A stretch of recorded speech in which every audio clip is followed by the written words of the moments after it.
Imagine this. You walk into a room, maybe it's a classroom, maybe it's a party, maybe it's a job interview. Inside, your heart is racing, your palms are sweaty, and your mind is screaming, "I don't belong here." We've all been there. But in just a few moments, I'm going to show you how to stop that. That's exactly what we're going to unlock today. Subscribe if you're new here. Now let me be real with you. Nervousness is normal. Everybody, even the most charismatic people you admire, have felt that stomach twist. The difference between them and the person who freezes is not that they feel no fear. It's that they've learned how to look confident while fear is still in the room. That means you don't need to wait until you feel confident. You can project it right now, and often when you act confident, your feelings start to follow. So how do you do it? Let's start with the simplest thing, your body. Before you even say a word, people are reading you. If you're hunched over, if your eyes are darting around, if your arms are folded tight, the message is, "I want to disappear." But when you roll your shoulders back, when you take up just a little more space, when you stand tall, you send a very different message. Imagine yourself as a tree, grounded and firm, even if the wind of anxiety is blowing inside you.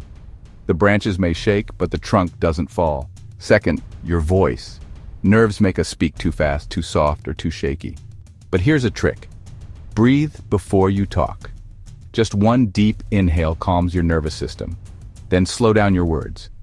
Even if your hands are trembling, when your voice is steady, people believe you're calm.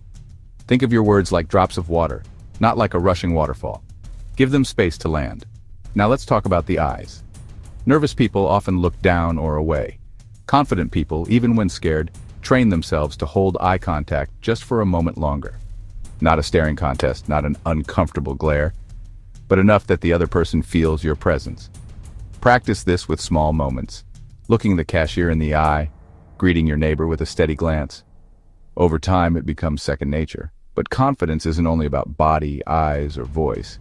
It's also about mindset. Nervous people often think, "Everyone is judging me." But the truth?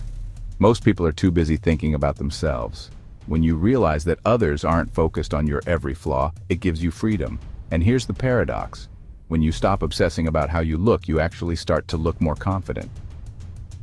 Now, what happens when life gets messy? You're nervous, you forget your words, or your hands shake. Here's the truth. You don't have to be perfect to look confident. What matters is recovery. If you trip over a word, laugh it off and continue.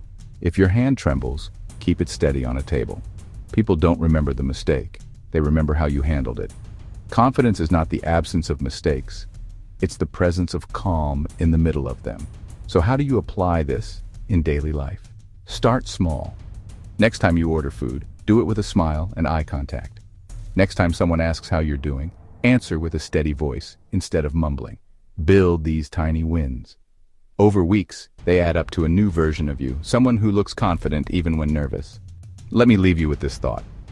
Confidence isn't about never feeling fear. It's about learning to walk with fear and still hold your head high. Think of a lion. Even when it faces danger, it doesn't crawl on the ground, it stands tall. You can do the same. So the next time nerves come knocking, remember, stand tall like a tree. Meet eyes like you belong. Breathe before you speak. And act as if you're already the confident version of you. Because in time, that version won't just be an act. It will be who you truly are. And if you want to go deeper, start practicing one of these today. Pick your body language, your eye contact, or your voice, and commit to using it in your next interaction.